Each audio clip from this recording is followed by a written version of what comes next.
And my husband and I are out on a run on a Sunday afternoon in May, an overcast Sunday in Baltimore, where we live. And we're heading up a hill, talking to each other in conversation. He's a few steps ahead of me. And as we approach the intersection, there was a white Chevy Silverado pickup truck that was stopped at a red light. Cross signal was white. Everything was telling us good to go. My husband runs across. I'm behind him.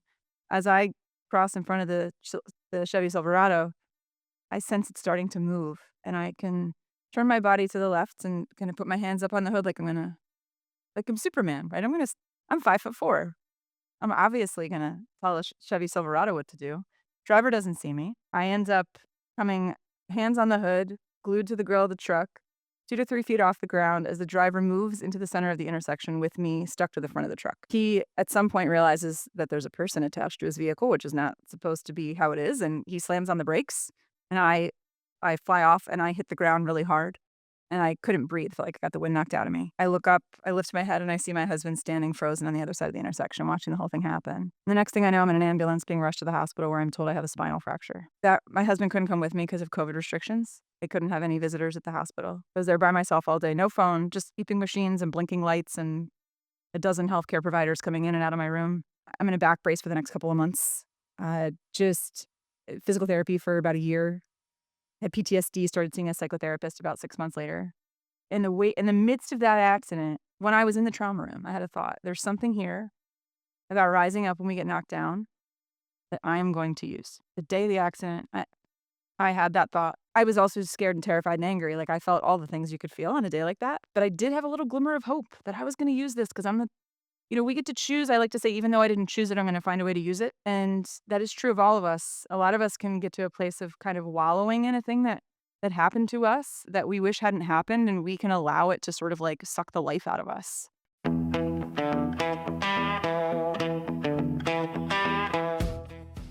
All right, welcome everybody back to the Sean Trey Show. I'm excited to have an awesome guest with me today. Would you like to tell people who you are and a little bit about what you do? Yeah, my name is Rachel Druckenmiller, and I'm a keynote speaker who focuses on self-leadership and workplace performance, and I help people to come alive and get unmuted at work. I know we're gonna unpack a lot of that today. So I'm that, and I'm also a singer-songwriter. Yeah. That's rad. Okay, that's cool. My wife is a singer, and she's like was the first winner of Vietnam Idol here in Vietnam, and Well, so I just like released. I was last couple days. I've been editing music videos and getting them out to launch because we just had a new song. And so we filmed 3 music videos the other week on this really cool LED stage, and then I went and edited the video, like 20 different camera angles, edited it in 4 hours, and it was just like it's so much fun. So I love music, and so oh so it my was god. kind of fun because, like, people are, like, talking about all types of things with content and AI and all that good stuff, and I was like, you know what? I welcome the boost in creativity, but, like, editing, you know, 12 camera angles in 4 hours, I just felt in my groove, man. I loved it. So, you talk all about optimizing yourself at work, and you're a singer-songwriter, which is rad. Tell me a little bit more about how first of all, I'm gonna get some questions, but how do you integrate these different parts of yourself into this whole of you? Well, I'll tell you, for most of my life, I never did. Like, these 2 parts of myself did not know each other. They were not friends. They were completely detached.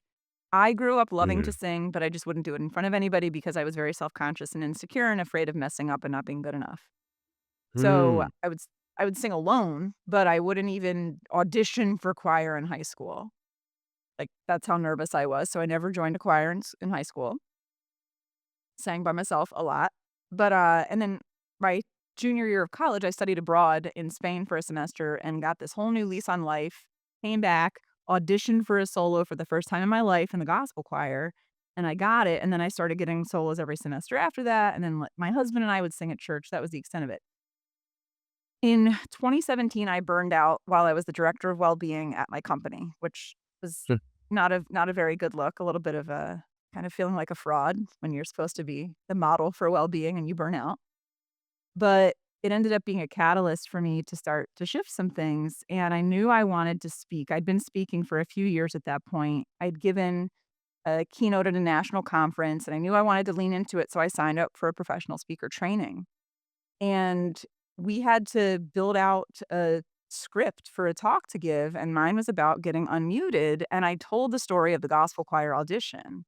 And at the very last minute, I messaged my writing coach and I said, "Should I sing on stage when I tell that story? Like, should I sing the audition that I did?" Right. I didn't even seriously mean that, I don't think, when I asked it, because it felt kind of like a weird thing to do.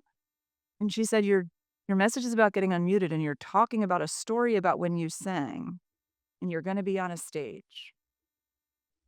Yeah, I I think you should sing."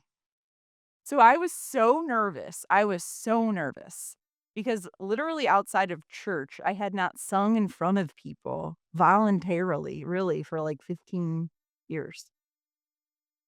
And I get on stage, I start telling the story in front of all these other speakers and coaches, and improv coaches and vocal coaches, and I sing the lyric of the song. And the song is "When I Rose This Morning" by a group called Mississippi Mass Choir. And the lyric is, ironically, "This morning when I rose, I didn't have no doubt." Hmm. And I That's sang awesome. it. And I sang it, and I the response that I got, well, I first was with this will be helpful for anyone listening. I was with a coach named Darcy Webb. I was practicing that bit of the speech in a room of about 8 of my peers. I get through it, and I was looking for coaching from her, and she said, "So what do you need help on?" When I finished, I had sung the thing, and I said, "Oh, I feel like I'm holding myself back when I sing that." And she said, "Yes, you are." And she goes, "What's the lyric again?" And I said, "This morning when I rose, I didn't have no doubt." And she pauses and she goes, "Uh-huh. And, what does that lyric mean to you?" And I started to tear up, and she said, That is what we want. My voice teacher always told me, forget the notes, sing the intention. Now you get over there and you sing that song. We have your back." And I had this on recording, happy to share it with everyone if they want to see the before and after. And I sang that song like I meant it. And it just changed everything. And now I sing that bit in most of my keynotes. And That's it's awesome. so fun. And I do it through part of telling a story. We have a lot of similarities there. When I was younger, I was very shy. I was intimidated. I started school, I was a year younger. This me shy, like this guy who's got 5 podcasts, 4 main podcasts and then other auxiliary whatever, is shy to talk to people. Yeah, I was, because I was a lot younger. I was Mm. a year younger than all the other kids, and then I was really smart, so I skipped a grade. And so I was about a year almost 2 years younger than all the other kids, and I skipped another grade because it was just way too easy, right? Like, they moved me up, and so I'm about 2 years younger than all the other kids, and so it was really intimidating. And I got into high school and, here I am so much smaller and younger than all the other high school kids. And, I joined, like, choir, but I didn't know how to sing, and I just went along because it was something that all my friends were doing, and I was there. And my teacher one day pulled me aside and he said, "You can sing, but you can't sing." And I was like, "What does that mean?" He's like, "I can see inside you. You can sing, but we have to get that thing out." And I was like, How do we what do you what is this? This magic, like we're here some Doctor Strange stuff, pulling this out." And he worked with me, and I remember years later, I don't remember the exact advice he gave me, but I remember watching the movie Cash with Joaquin Phoenix, and there's this one line where he looks at him, he says, "You're not singing that song." And he says, "Imagine that you've been on the side of the road, you've been hit by a car, and you are laying in a ditch dying, and you've got one song to sing that tells your life to the divine. Is that the song you're gonna sing?" He's like, "No, that ain't what I'm gonna sing." And you sit there and you think about those moments. This week, I'm gonna share, I haven't shared this on my podcast yet. I had a hell of a week. Before I went to the USA for a trip, forgive me if I get a little emotional. I was looking at my skin up here and I had a little color change. And I was like, "What's that?" And I went to this cosmetic place. They're like, "We're just gonna laser it," and then came back. And I was like, "Oh, skin color changes that come back. That's not good." So I went into the doctor, and the doctor's like, "Okay, let's check you out. Hmm, let's do a biopsy on that." And I was just like, "Oh, you mean like to check to see if there's cancer?"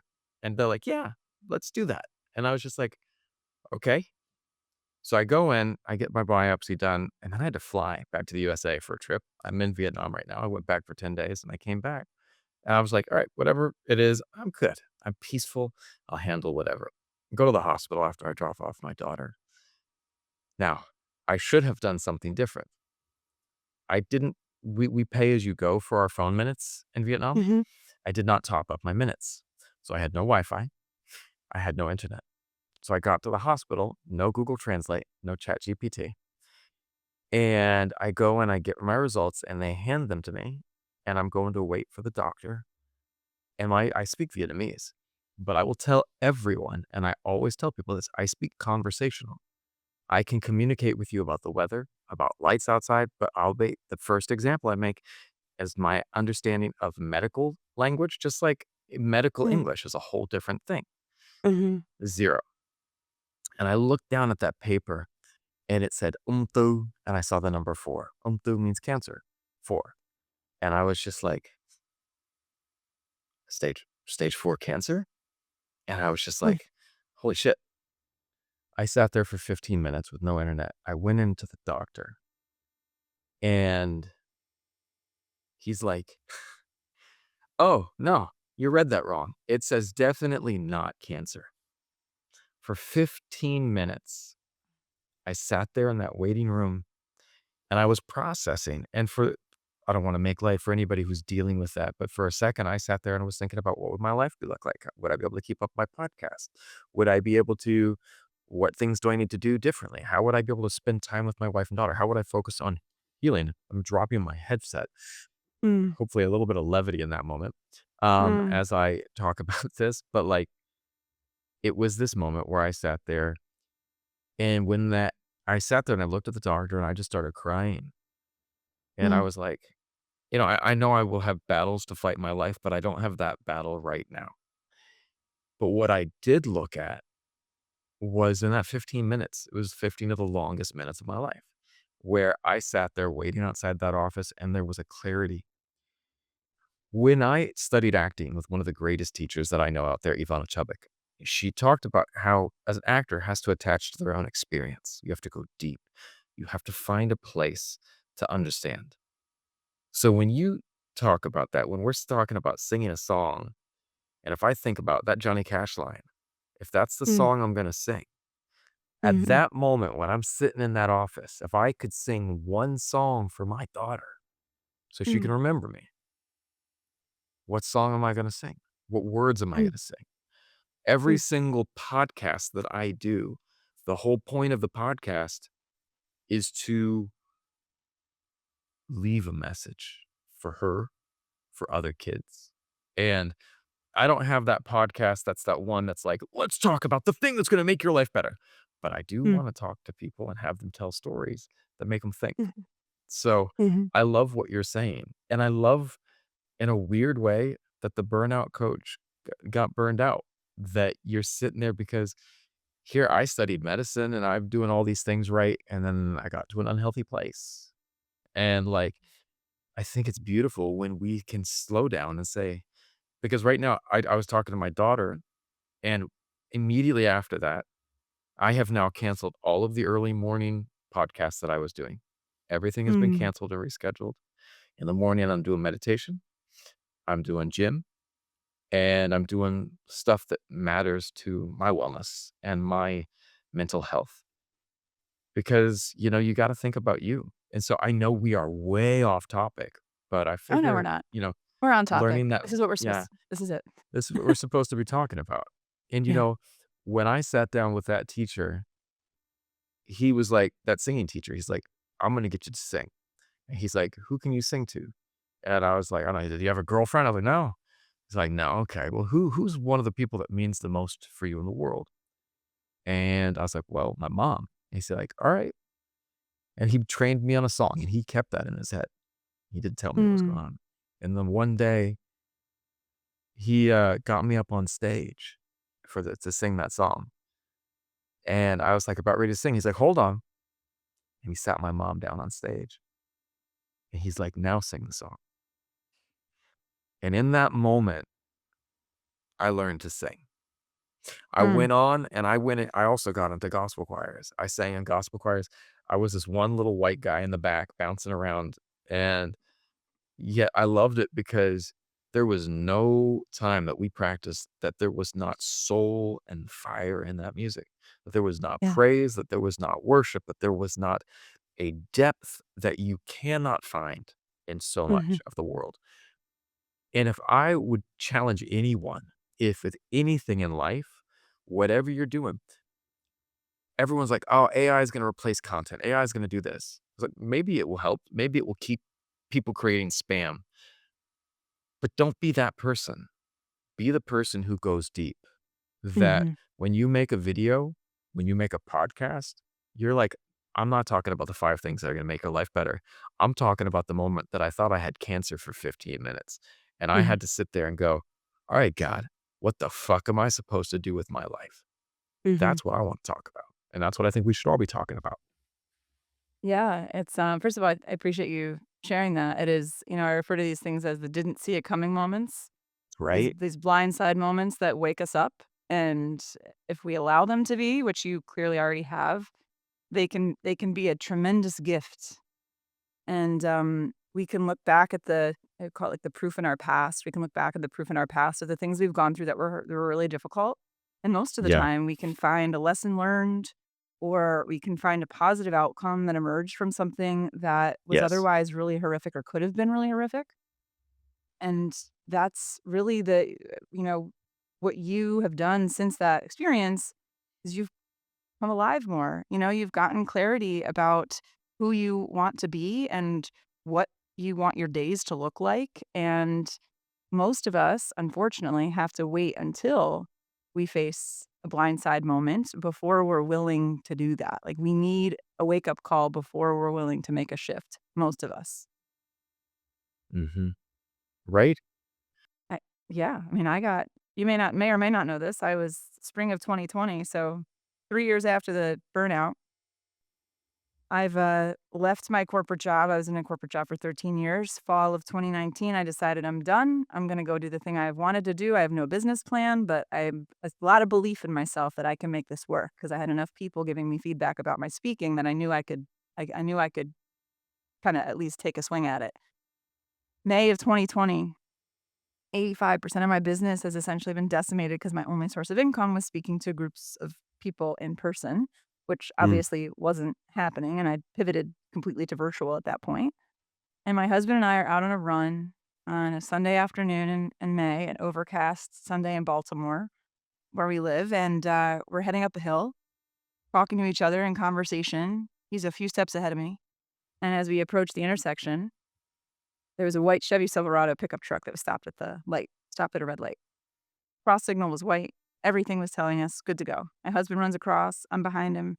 As I cross in front of the Chevy Silverado, I sense it starting to move, and I can turn my body to the left and kinda put my hands up on the hood like I'm Superman, right? I'm Mm. 5'4". I'm obviously gonna tell a Chevy Silverado what to do. Driver doesn't see me. I end up coming hands on the hood, glued to the grill of the truck, 2 to 3 feet off the ground as the driver moves into the center of the intersection with me stuck to the front of the truck.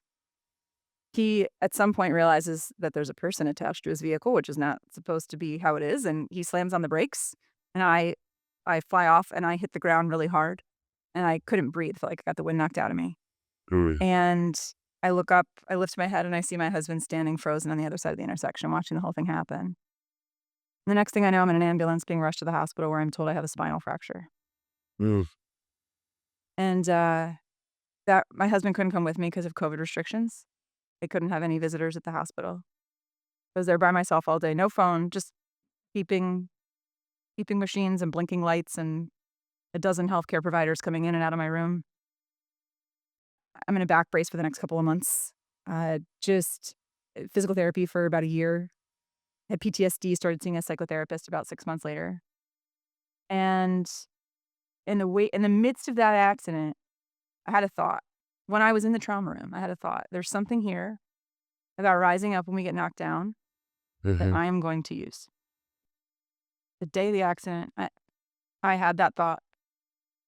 I was also scared and terrified and angry, like, I felt all the things you could feel on a day like that, but I did have a little glimmer of hope that I was gonna use this because 'cause I'm the we get to choose. I like to say, even though I didn't choose it, I'm gonna find a way to use it, and that is true of all of us. A lot of us can get to a place of kind of wallowing in a thing that happened to us that we wish hadn't happened, and we can allow it to sort of, like, suck the life out of us.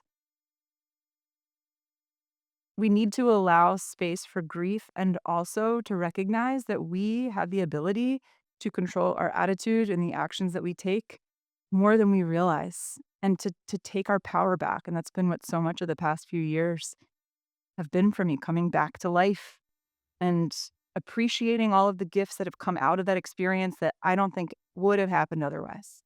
Whether you like him or not, there's one line from Joe Rogan that I love that most people are living lives of quiet desperation. And we get to this place, whether it's in work or in our relationships, and you just see people fading. They are a light that has been dimmed. And I think there is nothing. I have tutors that I love for my daughter, and I work really hard to find good tutors. There was one tutor that I'm still working to find a better one. We have a teacher, and I just went down to drop off some food for this one tutor, and I think she's a nice human being, but the way she interacts with my daughter, I don't like. And I just washed my daughter, got some sushi ordered, and dropped it off in the room that they were studying in. And I was like, "Sorry, teacher." And my daughter was really excited. She's like, "Sushi!" And the teacher did this, just glared at her. And then Oh, I looked at the teacher as she looked at me, and I was like, "Sorry, teacher, for interrupting, but I needed to drop off this food because I'm gonna be upstairs in a meeting right now."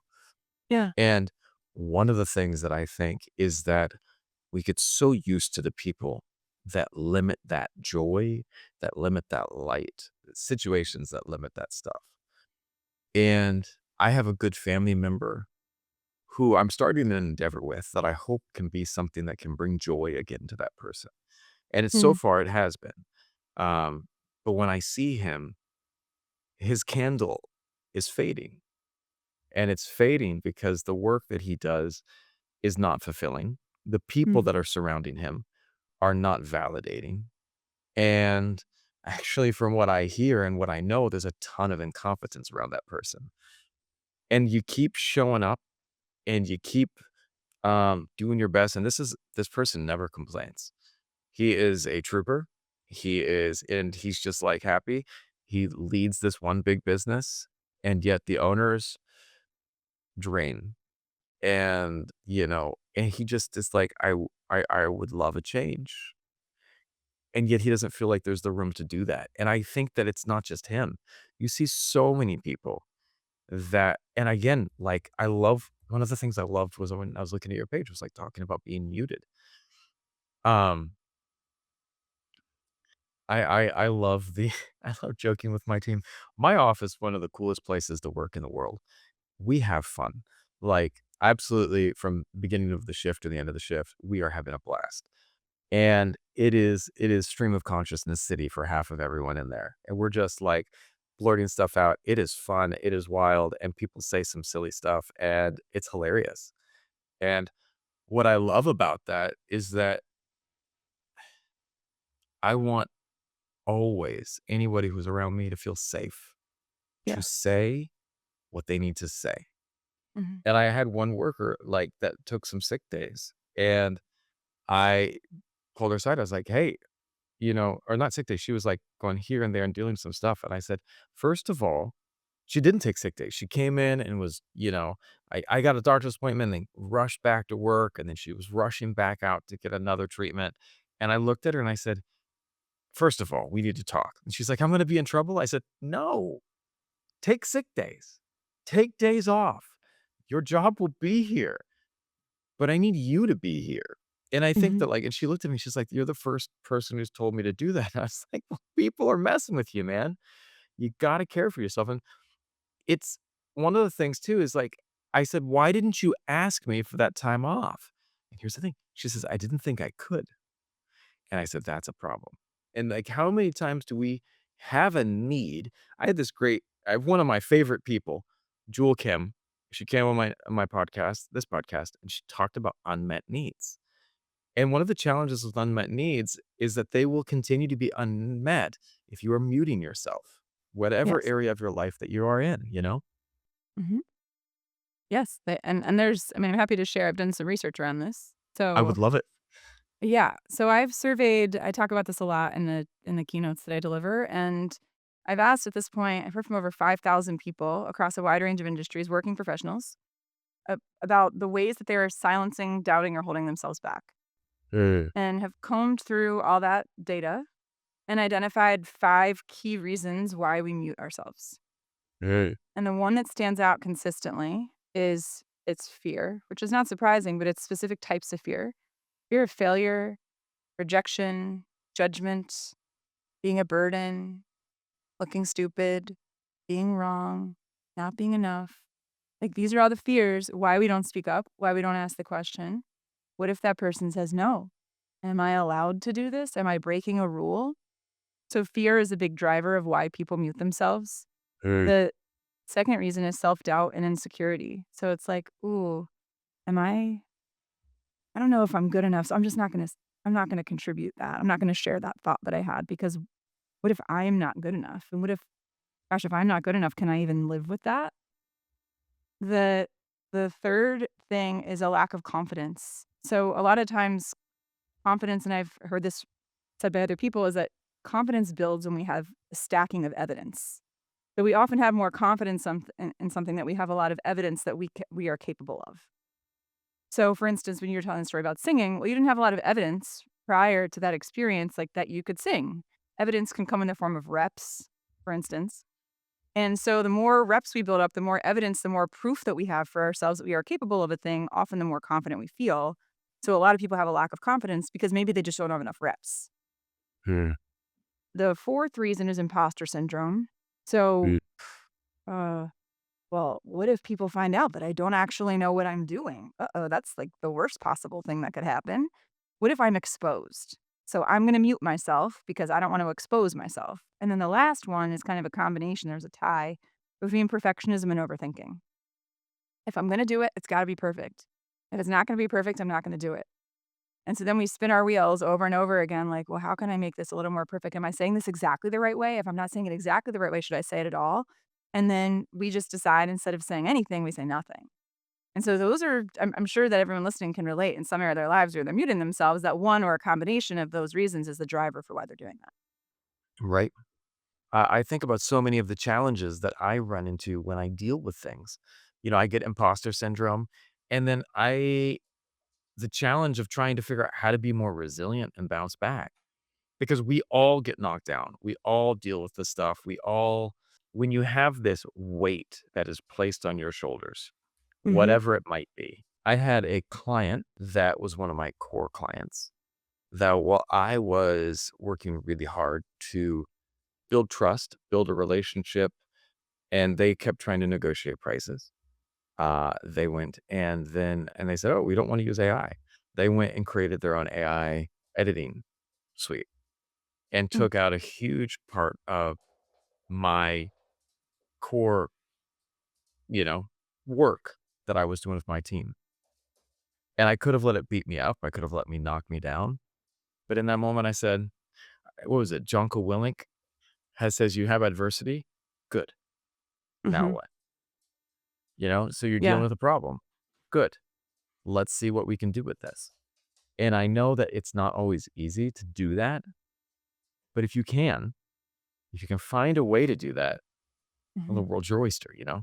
I don't even know if that's a saying, but the world's your oyster. Is that an actual thing? Yeah, people say that. People it's a thing. Well, I mean, What is it? there's a guy named Arthur Brooks who just came out with a new book about meaning, and one of Yeah. the things that he says quite a bit is how, our I'm gonna this isn't exactly what he said, but it's the essence of what he said, is that we often arrive at our most meaningful moments and deepest sense of purpose through our greatest struggles. So the struggles are the drivers for our greatest sense of meaning. And if you ask anybody about what brings their life the most meaning, very likely there's some aspect of struggle that's associated with whatever they name. Yes. And so when we're in the midst of something really hard, it's very easy for us to get really upset about it and to kind of wish it away. Can't my life just be easy? But an easy life is not a fulfilling life. We feel more Yes. fulfilled when we're facing challenges, and we feel alive when we are overcoming a challenge, when we're seeing what we're made of, when we're tested, when we have a moment where we have to see, can I handle this? Do I have what it takes to do this? Uh, am I capable? When we have moments where we're asking those questions and we step up anyway, those are the moments when we feel most alive, not when we're coasting and things are easy. Yeah. This is one of the most vulnerable podcasts I've been on of late with the things that I've challenged that I've felt, I'm gonna share something else. I love that quote by Bruce Lee. Don't pray for an easy life. Pray for the strength to endure a difficult one. Mm, I um I remember when I was younger, I talk about this a lot. I talk about this dream. I had this like meditative dream. It was like a lucid dream. I was half asleep, half awake, and I saw this older version of myself walk up to me. And he just sat there and looked at me.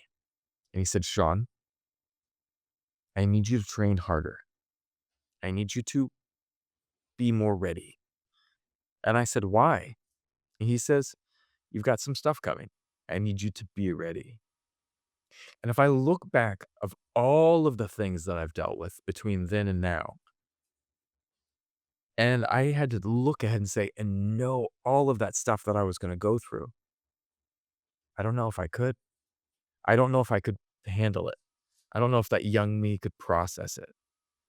But that strength that I stood up with, and I trained martial arts harder every day. I trained my mind. mm, I disciplined myself. I showed up. I showed up every day, and I still show up.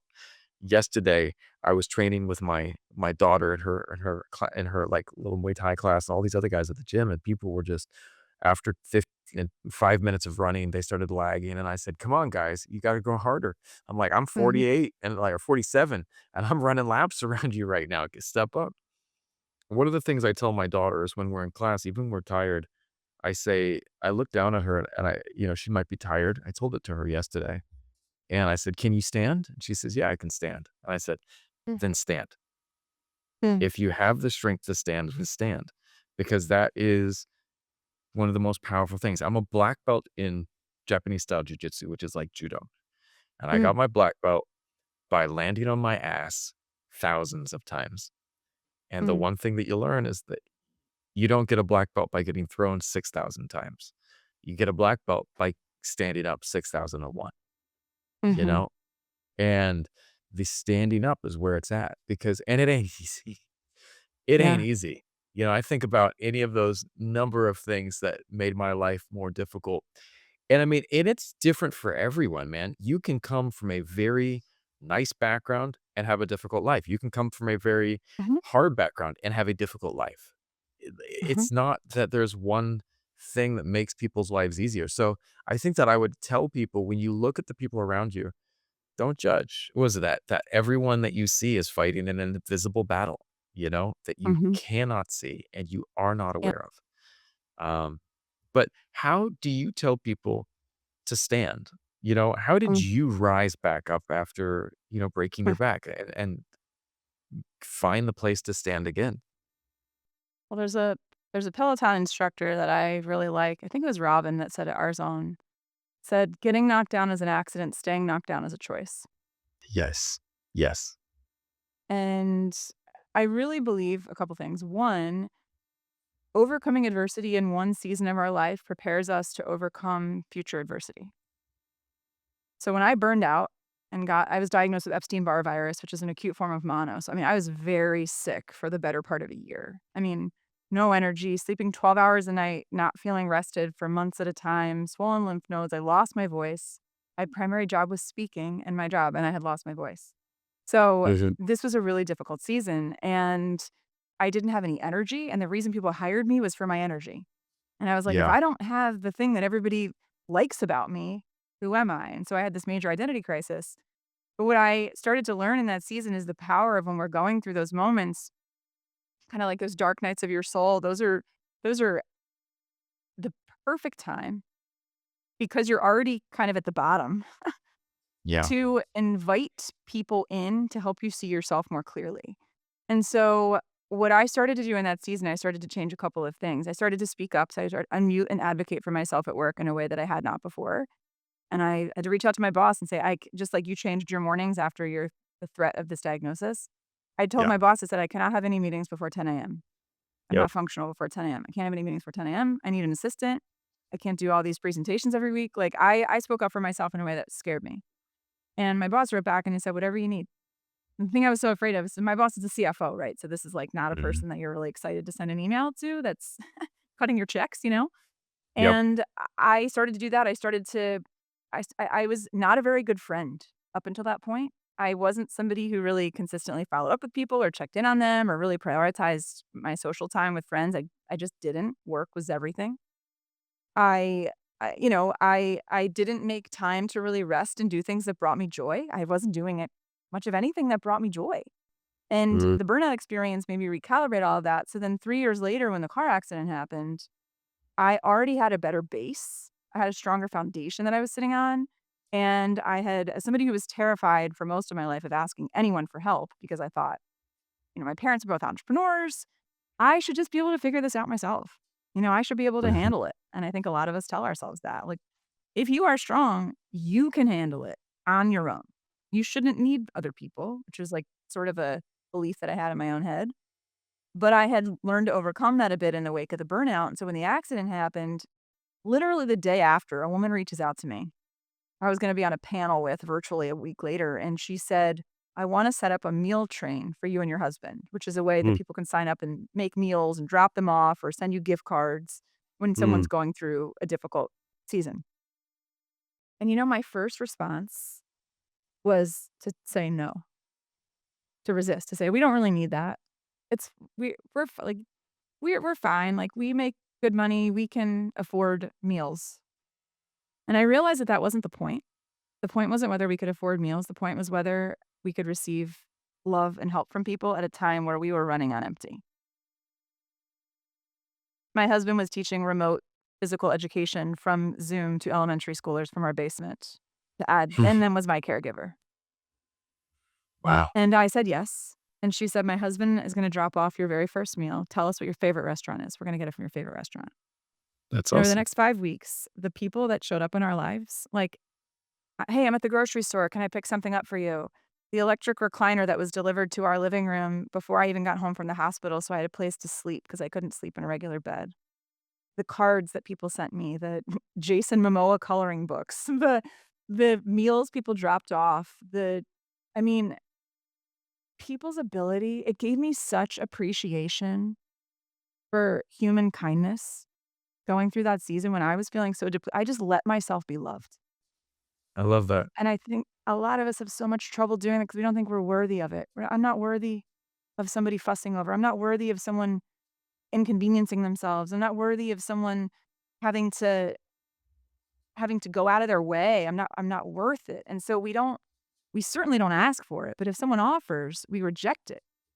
Mhm. And I've learned to say yes. If someone wants to help me, Yeah. generally speaking, I've learned to say yes to that. And what a gift it is to allow another person to be a contribution in your life instead of pushing them away. One of the things that I think we don't do enough of is recognize the fact that we really need help, that we can't do everything on our own. I was looking at some financial things that I'm working with someone on. And, that was one of the things I have a financial podcast. And, one of the things that is challenging for me is spaying and speaking and admitting that I messed up. You get into this level of embarrassment. We feel like we should suppose, you're 20, 30, 40, 50. I should have things figured out by now, Mhm, but you don't. And then you sit there and mhm, go, well, you can get into the guilt and stuff, but when you get help, when you get um, people who can come with that space and going, I see you right now. I see the challenges you're at. I see where you're at. I see what you're going through. And I appreciate you, and I appreciate what you're going through, and I'm here to share some of that with you. I'm here to Yeah. share some of the space. And, Mhm. sometimes that's all you need. Sometimes we just need people who can be holding space for us to sit there and go, Yes. I can't understand everything you're going through, but I can be here with you in this moment. And that's one of the most powerful things you can get, you know? Yeah. It's true. There's a song I'm working on that's kind of about that. A little bit about letting people know. My therapist asked me one time, so what did your what does your 7-year-old self need to hear that you didn't hear? I was sick a lot as a kid. I had a Right? lot of chronic ear, nose, and throat infections and surgeries and all kinds of stuff. And she said, "What did you need to hear?" And I was like, "I just needed someone to say, like, I'm here for you." Like, I just, so I was working on a song of the lyrics of something like, I am here for you. I'm by your side when you feel alone. You don't have to hide. You can rest in my arms. I will hold you tight. You're gonna be alright. That's a chorus I I, have for a song I'm working on. yeah, I'm just going to sit there and sit with that a little bit because that's beautiful. I Thanks. want to ask you one more question. Honestly, I'd love to end the podcast on that, but I want to ask you one more question, and it's kind of along those lines that I think maybe you just answered in song. For someone feeling stuck right now, who doesn't see the way, how do you help people? How do you recommend someone goes about finding their way, finding their path, finding their journey? I mean, there's a couple things. One, there's a question that I like to invite people to ask themselves. I pretty much share this question every keynote. It's one I learned from my dad. My dad has had more influence on me than most humans combined. And the question is, if it were just right, what would it look like? You think of the area of your life where you're feeling stuck. If that area were just right, your relationship with that person were just right, if the way you spent your mornings were just right, if the people that you interacted with during the day, if that were just right, um, if you were really taking care of yourself, what would that look like? And we start to cast a vision for what could be. And there's a part of your brain called the reticular activating system that is really tuned in to what we pay attention to and what we focus on. And a lot of times when people feel stuck, they're focusing on everything that is wrong, everything that isn't working, everything they don't want, everything that they are not. And they have completely lost sight of any sense of possibility or potential. And so, one of the greatest gifts we can give ourselves is to start to imagine what could be in a just right scenario. We're not asking the question of how do we get there yet. We're just casting that initial vision, and then our brain will start to latch on to that because we can't our brain doesn't know the difference between what is real and what is imagined. And so if we start to like really like viscerally and in a deep way actually visualize what it would look like if it were just right and write about it and spend time dwelling on that, we can begin to start to shift something, but it's an internal shift that happens first. I'd say another thing if you're feeling stuck is to be just to the extent that you can to spend time with people that are living life the way that you want to be living life. Because there's a social contagion effect that happens, and the people we've heard this, we become like the people we spend the most time with. And oftentimes people who are really stuck are often spending time with other people who are really stuck. So part of it is we have to get ourselves into a new environment with other people that are living the way that we want to be living. That might even just be one other person. Maybe it's Good. somebody that you really admire who's in a friend circle that maybe you haven't talked to them in 6 months. You say, I really admire this about how you live your life. Could we spend a little more time together? Could we hop on a call? Could we grab lunch? Could we grab coffee? I just really enjoy being in your presence. It has a positive impact on me. You know how happy most people would be to respond positively to that if you have at least a decent relationship together? Most people are willing to do that. And then another part of it is, I would say a third thing would be to think about any time you have felt remotely alive in the past, anything Mm. that you've done. And what's like one little step that you can take to do more of, to intentionally plan to do more of whatever that thing is. And a lot of it is a novelty, something that shifts us out of stuckness is novelty. So a lot of us get into this routine of how we do things. We become complacent. We don't change how we spend our days. We don't spend how we change our weekends. We don't change who we spend time with. And so just getting yourself out of that rut can start with doing something you haven't done before, like something so simple. I met up with a friend last night for this 30-minute experience of the splattering paint in a room, like on canvases, and we were dressed up in ponchos and hairnets, and it was a 30-minute thing, and we created a piece of art together, and then we went to a cafe and had, like, tea and just hung out and talked. There's something about engaging in novelty that makes us feel alive. And so part of it is if you're feeling stuck and numb, you have to do some things to bring yourself back to life, and it starts with Mhm. changing your thoughts, who you spend time with, and the activities that you do. So those are some things that I would encourage people to pick one or a combination of those things to get themselves unstuck. I've been through my podcast making friends with absolutely amazing people. Um, and one of the wild things is that um, some of the ways there are people who challenge me to be better, to do more, and to try more, and to not take that surface level stuff. Before I had friends and I would say, you know what, I want to try this. And my friends would look at me and go, my quote unquote friends, man, you shouldn't do that. You shouldn't be trying that. There's no reason to go down that path. And yet now with these new people that I'm just like surrounding myself with, um, you know, it's completely different. I am absolutely blown away by how validated, how um supportive they have been and how much I feel like I feel seen. I feel really Mm, seen by the people that are around me, mhm, and they tell me, "Yeah, Sean, I would like to start my own." I started my own apparel brand. It was wild today that I talked to someone that had previously worked at North Face, and he says, "You're doing it right. Yeah, man, go for it." Instead of other people who are like, "It's so competitive. You shouldn't do that." And I said, "Well, I'm doing it my way. I'm making a bunch yeah, of bags. I'm starting a brand named Odie with my brother. It's named after a mountain biking trail near our house, mhm, and I make bags that are like bags that I use. It's stuff that I love. I have this one messenger bag. It's a little mini roll top messenger bag that I use when I travel.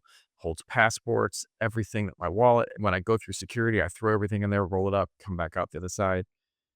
And I had someone make it for me years ago, and it is one of my mm, favorite things. And I was like, I want to share this with other people, and mhm, that's something I want. And I have been able to surround myself with people who not only told me yes, but told me how. Which is a big difference. You get people who are like, "Yeah, man, you can do that," and, "Yeah, you can do that, and here's how I would think you might wanna try it," versus no people, and I think that that's one of the beautiful things. We had a family friend who got diagnosed with very bad lymphatic cancer, like type of mm, lymphoma, uh, and she went to the doctor, and I shit you not, this is what the doctor said to her mom. He says, "You have 2 kids, right?" And she's like, "Yes." He's like, "That's good." Because you'll have one more when this is gone. And her mm. mom looked at the doctor, stood up, grabbed her daughter, and walked out. And he's like, "Where are you going?" She said, "To find someone who believes, to find someone who's going to give us a chance." She's still in remission. She's been Wow, cancer free for 6 years. And mm, her mom went and found someone who believed, who treated aggressively, and she is doing phenomenal. it's great. You need people who believe. You need people Yes. who can see your own potential and are willing to help you get there. Well, that's the last thing I would say then to what the question you asked of getting unstuck is inviting other people into your life to speak life over you. I wrote a song called Believe in You, which is about borrowing other people's belief in us. And so one Nice. more question people could ask others is, "Hey, can you tell me about a time you've seen me at my best?" So Ooh, that other people can be a mirror to reflect back to you when you have been at your best, what that looked like, what that felt like. And they can be a mirror. Like, allow other people in your life to be mirrors for you because they very likely can see things in you that you cannot see in yourself, especially when you're feeling stuck. You need people to be mirrors to shine a light on what you can't see. I love that. If you could go back in time and give yourself one piece of advice. What advice would you give yourself? I know that your song was a big part of that, but is there anything else you would say? Just in general in my life or at a certain season? General. Trust yourself. I love it. Where can people go to find out more about you and what you do? RachelDruckenmiller.com. My website has all the things that people would need to know about what I do and how I do it and the impact it has and the kind of companies I work with. LinkedIn's also a fun playground that I like to hang out at a lot. And then they can find me on, YouTube, Spotify, Pandora, Apple Music, Instagram. I know we'll share all the links with people, but any of those places. But I would say LinkedIn, my website, and Instagram are the places I hang out the most.